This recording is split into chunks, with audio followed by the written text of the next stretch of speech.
ताऊ, ये इंडी गठबंधन वाले सुधरेंगे नहीं। देखा कैसे अग्निवीर और देश की सेना के बारे में झूठ बोल रहे हैं।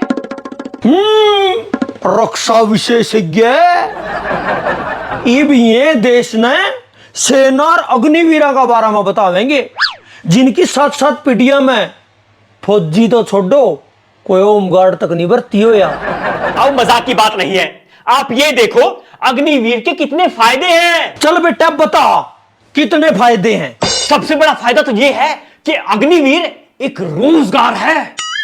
अच्छा, अग्निवीर एक रोजगार है। बेटा पहला जो पक्के फौजी भर्ती होया करते वो क्या था? जॉब जिहाद। अरे ताऊ, मेरा मतलब है कि आज की तारीख में बेरोजगारी कितनी ज्यादा है। अच्छी बात है कि 17-18 साल के युवा को 4 साल के लिए ही सही रोजगार तो मिलता है। पता है हर साल सरकार 40-50 हजार अग्निवीर भर्ती करेगी। इससे देश की बेरोजगारी खत्म होगी। मतलब मोदी ने 4 साल में 40-50 हजार अग्निवीर भर्ती कर दिए तो उस तय बेरोजगारी खत्म हो जाएगी। और जो पहले सरकारें हर साल 70-80 हजार परमानेंट भर्ती करया करती, उस तय बेरोजगारी बढ़िया करती। यह तो बहुत बढ़िया स्कीम बनाई भाई अडानी का सेनापति ने। अरे ताऊ, ये भी तो देखो, अग्निवीरों को सेना में ट्रेनिंग दी जाती है, कितनी स्किल सिखाई जाती है, हथियार चलाने सिखाए जाते हैं। ठीक है बेटा, पक्के फौजियों ने तो यह चीज सिखाई ही नहीं जाती थी। वे तो अथंगल गोली फेंक फेंक कर मारिया करते। दुश्मन देशों तक तो 4-4 युद्ध भारत के फौजियों ने पबजी खेल कर जीते थे। ताऊ ताऊ ताऊ ताऊ ताऊ ताऊ, ये सोचो सेना की ट्रेनिंग के बाद अग्निवीर को कहीं भी आसानी से पक्की नौकरी मिल सकती है। हाँ, कहीं भी पक्की नौकरी मिल सकती है, बस सेना में नहीं। आंकड़े बतावे हैं, देश में सिर्फ 1.6% पूर्व सैनिकों ने रिटायरमेंट के बाद नौकरी मिला है। और वे तो वे फौजी हैं जिनकी स्किल अग्निवीरों तक कहीं ज्यादा हुआ है। और कौन सी ट्रेनिंग की बात कर रहा है? सिर्फ 6 महीने की ट्रेनिंग। अरे फौजी खुद बतावे हैं कि इतने दिन में तो हथियार भी ढंग से चलाना नहीं आता जवाना ने। और मोदी मारे अग्निवीरा ने उस पाकिस्तान और चीन के सैनिकों का सामना खड़ा कर दे है जिनकी ट्रेनिंग 5-5 साल की हुआ है। अरे जिनका एक्सपीरियंस 10-10 साल का हुआ है। अरे मोदी का क्या फर्क पड़ा है? मरेंगे तो गरीब किसान मजदूर के बालक मरेंगे, और जितने सैनिक मरेंगे एक नेता ने उतना ही फायदा होगा। यह बात तो सारा देश ने देख रखी है। अरे ताऊ, अब बात को कहां से कहां घुमा रहे हो? आप ये भी तो देखो, अग्निवीर अगर मेहनत करेगा तो वो सेना में परमानेंट भी हो सकता है। 25% अग्निवीर को तो सरकार पक्का करेगी ही।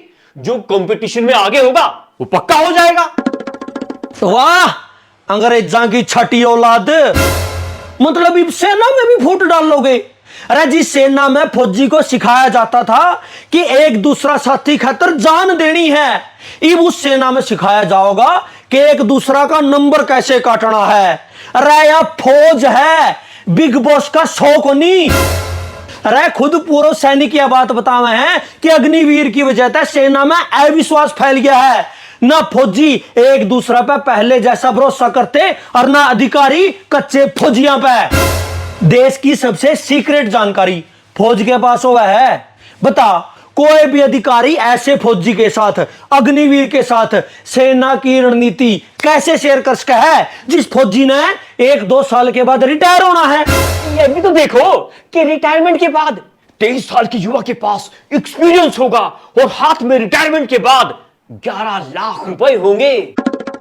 लेकिन इसे 23 साल का पक्का फौजी के पास अग्निवीर तक ज्यादा रुपये होते थे, अच्छी सैलरी होती थी, भत्ते, पेंशन और कैंटीन की सुविधा होती थी। अरे देश के लिए जान देने पर शहीद का दर्जा होता था। शहीद होने के बाद परिवार ने पेंशन मिला थी, मुफ्त इलाज मिला था, बच्चों की पढ़ाई लिखाई तक लेकर ब्याह शादी तक में सरकार की तरफ से आर्थिक राशि मिली थी। पूर्व फौजियों ने नौकरियां में आरक्षण, हाउसिंग सोसाइटी में मकान, अलग से एक्स सर्विसमैन कोटे के फ्लैट, कैंटीन जैसी सुविधाएं मिली थी। पहले की सरकार फौजिया ने एक तरीका था गारंटी दिया करती कि देश की सुरक्षा की जिम्मेदारी उठाने वाले सैनिकों के मां बाप परिवार और उनके बड़का का फ्यूचर की जिम्मेदारी सरकार उठावेगी। और तारा भर के मोदी के चौकीदार मुंह उठाकर कहते हैं कि पहले की सरकार तो फौजियों के बारे में सोचा ही नहीं करती, पहले की सरकार ने तो सेना खातर कुछ करे को नहीं। और यो मोदी 4 साल की कच्ची नौकरी में भी देश पर यूं एहसान जतावा है जनो यो अपनी बुआ की एफडी तोड़वा के सैलरी देवागा।